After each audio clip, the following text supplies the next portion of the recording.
Bismillahirrahmanirrahim. Alhamdulillahi Rabbil alamin wa l'aqibatu lil muttaqin. Wassalatu wassalamu ala ashrafil mursalin wa ala alihi wa ashabihi ajma'in. Amma ba'd.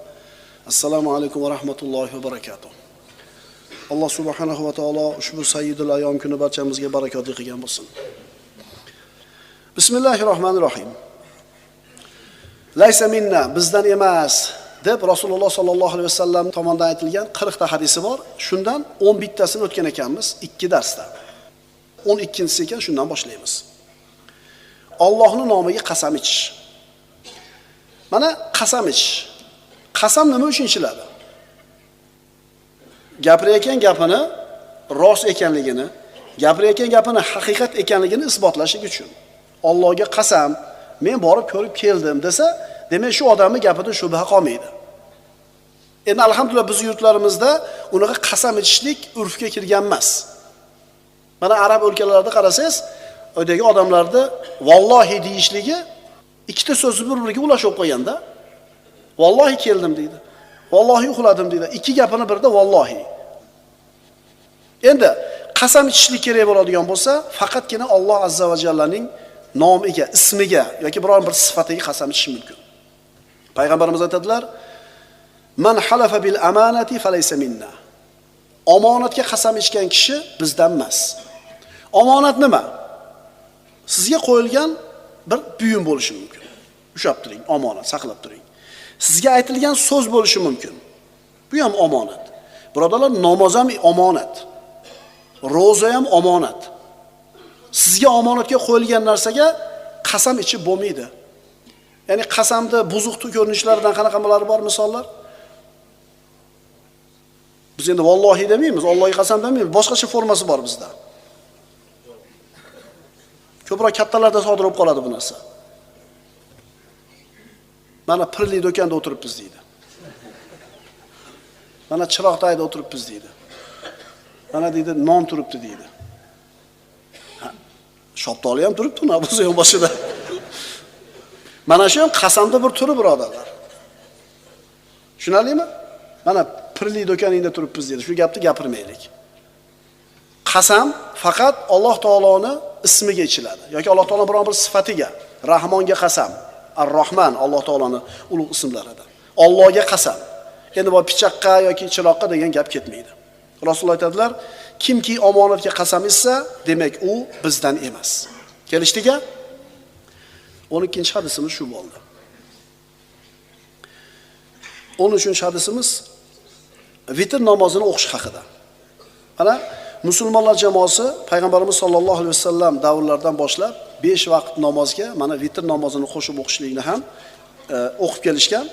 Payg'ambarimiz sollallohu alayhi vasallam aytganlar: "Al-vitru haqqun." Vitr haqdir. "Faman lam yutir falaysa minna."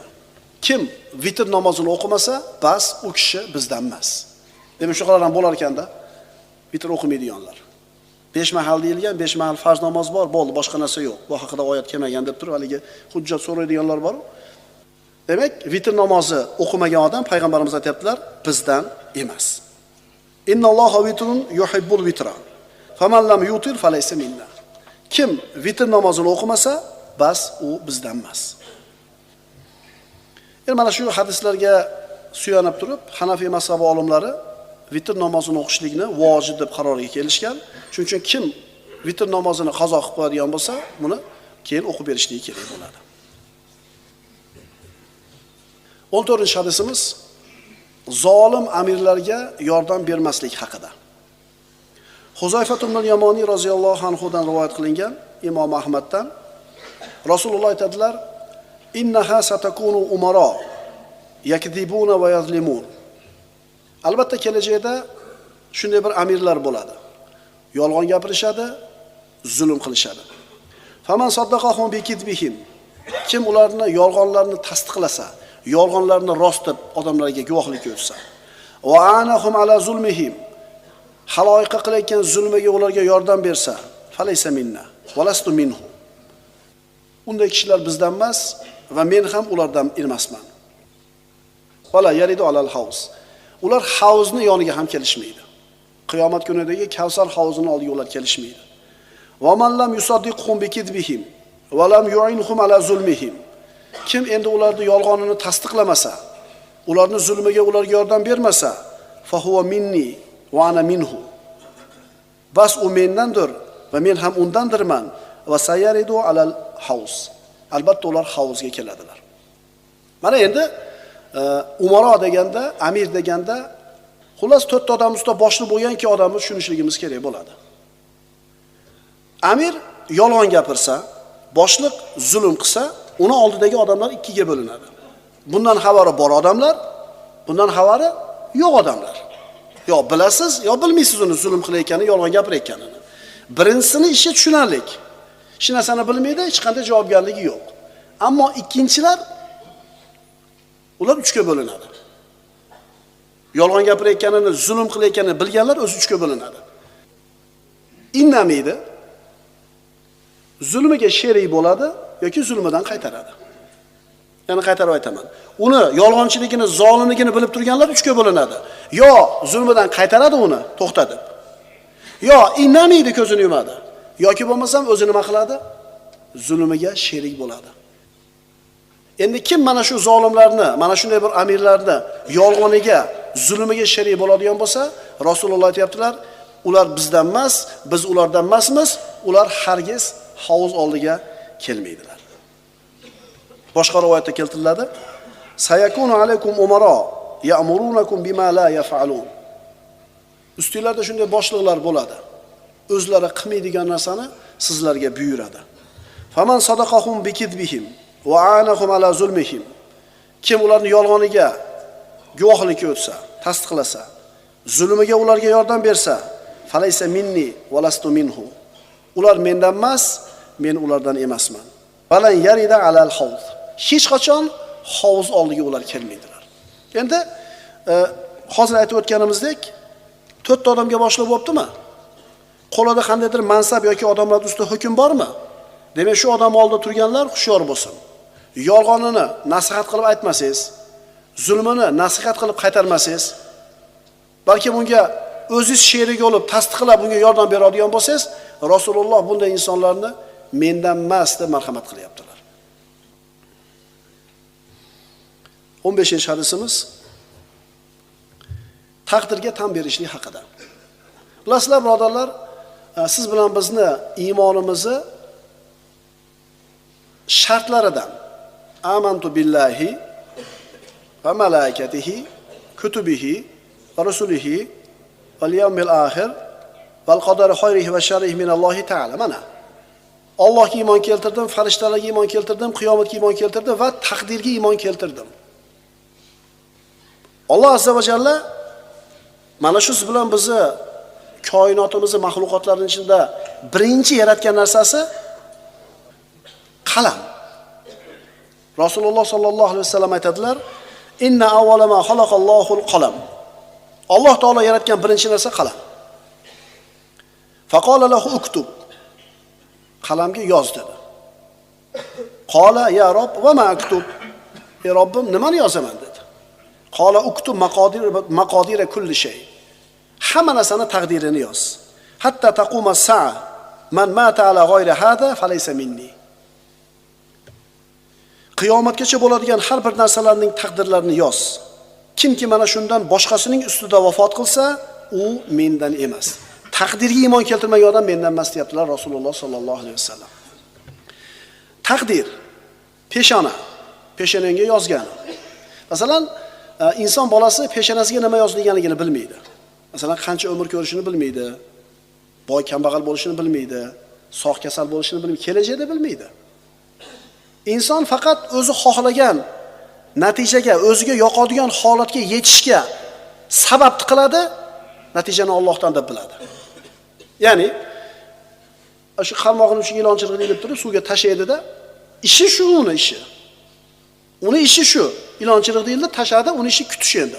Xo'p, chiqdi, demak taqdiriga yozgan ekan, alhamdulillah. Chiqmadi, demak peshonaga yozmagan ekan, alhamdulillah.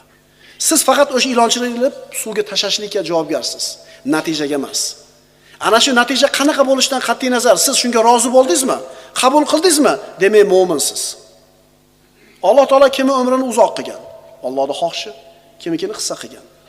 Kimga o'g'il bergan, qiz bermagan, kimga teskarisi bo'lgan, kimgadir ikkalasini juplab bergan, kimgadir umuman farzand bermagan. Bu farzand ko'rmagan banda Parvardigoridan duo qiladi, sababini qiladi. Lekin shunda ham bo'lsa nima qilish kerak? Rozi bo'lishlik kerak. Bu taqdir deyiladi. Kim taqdirga ishonmasa, taqdirga tan bermasa, iymon keltirmasa, bu kishi payg'ambarimiz sollallohu alayhi vasallam aytibdilar, mendan emas bu inson. Endi ba'zida shu o'zimizni yalqonligimizni, o'zimizni suskashligimizni taqdirga to'ngab qo'yishni ham ba'zida odatga chiqarib olganmiz. Endi yozmagan ekanda endi aka deydi. Sen chiqdingmi? Sen bordingmi qarmog'ingni olib? Yo'q. Bugun baliq yeyishimiz yozgan bo'lsa, o'zi kelib qoladi. Sen qarmog'ingni ko'tarib chiq, birodar, suvni bo'yiga. Shunda ham chiqmasa taqdirga to'nga. Biz bo'lmay turib taqdirga to'ngaymiz. Sababini qilamiz. Undan keyin nima bo'lsa Allohdan. Mana shu taqdirga tan berishlik, qazo qadarga iymon keltirishlik bo'ladi. 16-hadisimiz asabiylik. Arab tilida asabiya degan so'z bir qancha ma'nolari bor. Biz bu yerda urug'chilik, millatchilik, qabilachilik, tarafkashlik degan ma'nosini olamiz. Islomda birodarlar, millatchilik qilishlik, urug'chilik qilishlik, qabilachilik qilishlik keskin qoralangan. Payg'ambarimiz sollallohu alayhi vasallam davrlarida Rasulullohning sahobalari muhojir va ansor bo'lib olishib, ya alal muhajirin dedi muhojirlari. Ya alal ansor dedi ansorlari. Ikkala toifa Rasulullohning sahobalari, Makkadan hijrat qilib kelgan muhojirlar va ularni kutib olgan madinalik ansorlar. Payg'ambarimiz tirik davrida ikkiga bo'linishib olganida Rasululloh keldilarda dauha fa innaha muntina dedilar. Bu millatchilik, ona urug'danman, mana qabiladanman, mana millatdanman degan narsani tashlanglar. Albatta bu narsa juda bir badbo'y narsa degan edilar. Millatchilik qilgan odam bizdan emas. Mana hadis sharifni o'qiymiz. Laysa minna man da'a ila asabiyatin va laysa minna man qatala ala asabiyatin va laysa minna man mata ala asabiyatin. Asabiylikka, asabiyaga chaqirgan kishi bizdan emas. Asabiylikni deb turib urushgan kishi bizdan emas. Asabiylikni deb turib o'lgan kishi bizdan emas. Urug'chilik, qabilachilik, millatchilik, yerchilik. Bu payg'ambarimiz sollallohu alayhi vasallam tomonidan aytilgan hadis musulmon odamga juda ham bir og'ir bo'lgan hadis. Endi kimdir millatchilik qilayotgan bo'lsa, u o'zini muammosi. Qiyomatga borganda bu ishi uchun o'zi javobgar bo'ladi. Endi palonchi millatchilik qilyapti, palonchini urug'chilik qilyapti, tarafkashlik qilyapti deb turib, siz ham buni qiladigan bo'lsangiz, mana shu va'id siz ustingizga tushib qolishidan ehtiyot bo'ling. Hamma o'ladi. Muhammad Mustafa sollallohu alayhi vasallam ham o'ldilar. Abu Bakr Siddiq ham o'ldi, Bilal ibn Raboh ham, hammasi o'ldi. Alloh taoloning huzuriga borganda arabligi yoki bir qaysi urug'danligiga qaralmaydi. Siz bilan biz musulmonlarda hozirgi kunda dinimizning dushmanlari ustimizda rosa choptirayotgan oti mana shu millatchilik bo'lyapti. Musulmon borki, u yurtda turli millat egalari bor. Hammasi musulmon. Sen ona olsan, sen mana olsan, seni mononing afzal, seni mononing afzal, senga mana muomala qilishyapti, senga mana muomala qilishyapti deb turib, millatchilik asosida musulmonlarni bir-biriga nisbatan gijishlab qo'yapti. Millatchilik qilish musulmonning ishi emas. Eslaylik, insonlarni ichida yashagan eng zo'r toifa bu sahobalar edi. Abu Zar G'iforiy, G'ifor o'rnining sayyidlaridan, arablarning eng ulug'laridan. Bilal Habashi edi. Habashistondan kelgan qul edi, qora edi. Bir kuni Abu Zar G'iforiy hazillashib, "Yabna Savda" deb qo'ydi. Qora xotinning bolasi degani. Bilal roziyallohu anhu qora xotinning bolasi.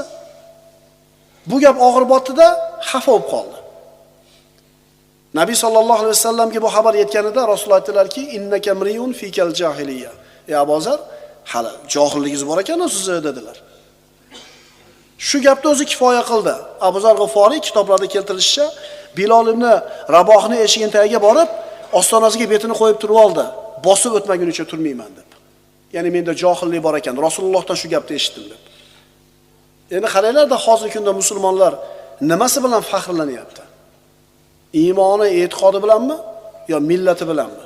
Biz nima qilyapmiz? Qiyomatda javob beramiz, esimizdan chiqmasin. Agar millatchilik qilsak. Millatchilik, urug'chilik, asabiylik nima? Bu shunaqa narsaki, nariga urug'ni odami sizni urug'ingizni odamidan har tomonlama ustun bo'lsa ham o'zingiznikini baland deb bilaverish. Demak, nariga urug', nariga millat vakili sizni millatingiz yoki sizni urug'ingiz vakilidan shu ishga loyiqroq. Ko'rib turibsiz, har tomonlama ustun. Lekin o'zingizning yo'l orasida unsur ahoka zoliman va mazluman, shu johiliy o'lchov. Zolim bo'lsa ham, mazlum bo'lsa ham o'zingizning yo'li. Va Musaylama kazzob. Banu Hanifadan chiqqan yolg'onchi payg'ambar edi. Aytishardi Musaylamani qabiladoshlari Banu Hanifa urug'idan. Musaylama kazzob, u hech qanaqa payg'ambar emas, lekin o'zimizni kazzobda u deyshar edi. Muhammad rost payg'ambar deyishardi sallallohu alayhi vasallam. Lekin bu yerga aytgan urug'chilik, qabilachilik, millatchilik degan narsa haq payg'ambarga ergashishlikdan ko'ra yolg'onchi bo'lgan, o'zinikiga ergashishlikka sabab bo'ldi. Shuning uchun ko'zimizni millatchilik birodarlar ko'r qilib qo'ymasin. Haqlimi?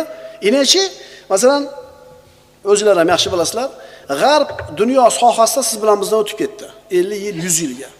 Nimaga o'tib ketdi desangiz, o'sha zavodning egasi bir stanovda ustida ishlayotgan, 20 yil ishlagan odami bor. Yangi bir ishchi keldi, undan yaxshiroq ish qilar ekan. Shart jildiraveraveradi-da. "Men sendan yaxshi ishlayapti" deydi. Muhimi shu ishni zo'r qilsa bo'ldi, millati qayerdan kelganligining farqi yo'q. Endi musulmonlar mana shu millatchilik qilib, urug'chilik qilib, svoyachchilik qilib, o'zimniki qolsin, bilmasam o'zimniki to'rasin deb turib qolib ketdik. Umumiy qaranglarda holatda. Sendan ko'ra yaxshiroq ish qiladigan odam keldi, shunaqa ishlar olasan, qol bo'lmasam bo'shat deydi. Va mana shu ishlab chiqarishini o'sishiga sabab bo'ldi. Bizda shu narsa bo'lmay qo'ydi. Tribalizm deb qo'yamiz bu narsani. Aql yetmasa ham o'zimizga o'tirsin. Nima bo'lsa ham o'zimizniki ekan. Demak, urug'chilik qilish, millatchilik qilishlik, asabiylik qilishlik payg'ambarimiz sollallohu alayhi vasallam bunday kishilarni bizdan emas deb atadilar. Bu masalada aytadigan oxirgi gapimiz, kishi faqat dini bilan, iymoni bilan aziz bo'ladi.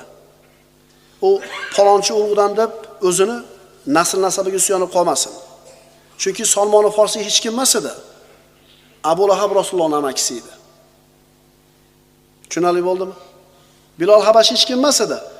Abu Lahab payg'ambarimiz amakisi edi. Abdul Muttolib urug'idan edi. Hoshim urug'idan edi. Rasulullohning urug'idan edi, lekin iymonni birinchi o'ringa qo'ymadi. U pastga tushib ketaverdi. Salmon Farsiy bilan Bilal ibn Raboh yuqoriga qarab ketaverdi. Millatchilik qilmaymiz, birodarlar. Keyingi hadisimiz katta kichigini hurmat va izzat qilish haqida. Umuman kattalarga hurmat qilishlik, kichkinalarga rahm shafqatli bo'lishlik bu insoniy oliy sifatlardan. Endi dinimiz bu narsaga alohida e'tibor bergan, bu narsaga targ'ib qiladi. Rasululloh aytadilar: "Man lam yarham saghirana va ya'rif haqqa kabirina falaysa minna." Kimki kichiklarimizga rahm qilmasa, kattalarimizning haqqini tanimasa, bizdan emas. Kattalarga hurmat qilmasa, kichkinalarga rahm shafqat qilmasa, bas bu kishi bizdan emas. Abu Umoma roziyallohu anhudan rivoyat qilinadi. Bir kuni payg'ambarimiz sollallohu alayhi vasallam o'tirgandilar. Yonida Abu Bakr Siddiq, Umar ibn Xattob va Abu Bayda Omir ibn al-Jarroh roziyallohu anhu majma'in bor edi. Bir idishga sutmidi, suvmidi quyildi, Rasulullohga keltirildi. Rasululloh qadahni yoshi ulug'roq bo'lgan shu edi, Abu Baydaga uzatdilar. Abu Bayda: "Rasululloh, o'zingiz iching" dedi. Rasululloh yana bir marta olaver deb uzatdi.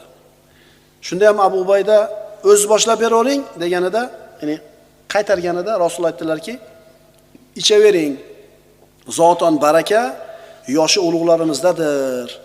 Demak, kimki kichiklarimizga rahm qilmasa, kattalarimizni hurmat qilmasa, bizdan emas dedilar. Baraka kimda ekan? Baraka kimda ekan? Uyda kampir onasi, chol otasi bo'lganlar ko'chada tog'i yeb o'tirmasdan uyda o'tiringlar.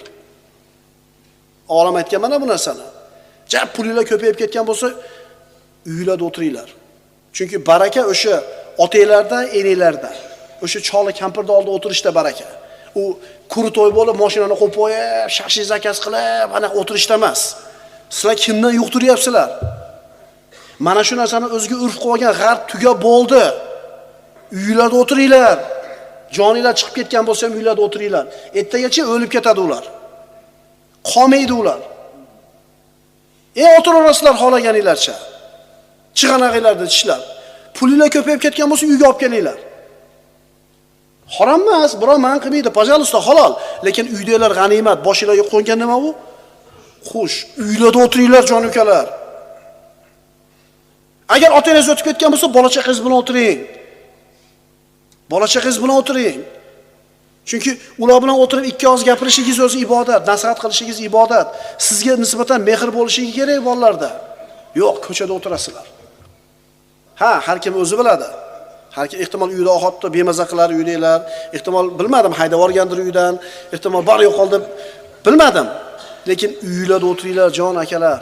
Hech bo'lmasa otanglar tirik turganda o'tiraylik uyda. Keyin bilganinglar qilarsizlar. Payg'ambarimiz sollallohu alayhi vasallam aytadilar: "Bajjilul mashayikha fa inna tabjilal mashayikh min tabjilillah. Faman lam yubajjilhum falaysa minna." Qarilarni qadrlanglar. Qarilarni qadrlanglar. Zotan qarilarni qadrlamoq Allohni qadrlashdir. Demak, kimki ularni qadrlab, izzat hurmat qilmasa, u bizdan emas. Kattalarimiz ulug'lamagan, bizdan emas deyaptilar Rasululloh sollallohu alayhi vasallam. Bolalarimizni yo'lga tayyorlaylik. Bizda ham bora-bora ko'payib qolyapti shunaqa narsalar. Avtobusga chiqqanlar bilasizlar, telefon ushlab derazaga qarab o'tirib oladi. Kampir turaveradi. Bolalaringlarga aytinglar, "Ey, o'zingdan 1 yosh katta odam chiqsa ham joyda bo'shat." Endi shu mavzuga aloqador bo'lganligi uchun aytib o'tamiz. Juda ham ko'payib ketdi bu illat, salom bermay qo'ydi yoshlar kattalarga. Assalomu alaykum degan so'z ozayib ketibdi. Kelinglar eslataylik esimizdan chiqib qolgan bo'lsa, assalomu alaykum deyishdi. Biz o'zimiz ham xo'mrayib o'tib ketaveramiz, salomni xos bo'lishiga ham qiyomatning kichik alomatlaridan deyilgan. At-taslimul xos degan Rasululloh. Xos kishilargagina salom beriladigan bo'lib qoladi. Ya'ni tanigan odamiga salom beradi, tanimaganiga nima qilmaydi? Undan tashqari mana shu salom birodarlar, payg'ambarimiz sollallohu alayhi vasallam hadislari esimizdan chiqmasin. La tadkhulul jannata hatta tu'minu. Jannatga kirmaysizlar iymonli bo'lmaguninglarcha. Va la tu'minu hatta tahabbu. Bir-biringlarni yaxshi ko'rmaguninglarcha iymonli bo'lmaysizlar. Jannatga kirmaysizlar iymonli bo'lmaguninglarcha. Bir-biringlarni yaxshi ko'rmaguninglarcha iymonli bo'lmaysizlar. Endi sizlarga bir ishni o'rgataymi-ki, agar uni qilsanglar, bir-biringlarga muhabbatli bo'lasizlar. Afshus salam baynakum. O'rtanglarda salomni fosh qilinglar. Demak, mana shu siz bilan bizga bee'tibor bo'lib ko'ringan assalomu alaykum deyishlik bir-birimizga mehr muhabbatli bo'lishimizga sabab bo'ladi. Bir-birimizga mehr muhabbatli bo'lishimiz iymonli bo'lishimizga sabab bo'ladi.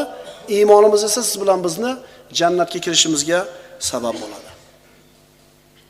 Demak, birodarlar, siz bilan biz bugun payg'ambarimiz sollallohu alayhi vasallamning laysa minna, bizdan emas deb aytgan hadislardan bir qanchasini o'qib o'rgangan bo'ldik. Alloh subhanahu va taolo eshitgan ma'ruzamizga amal qilishlikni hammamizga tavfiq bergan bo'lsin.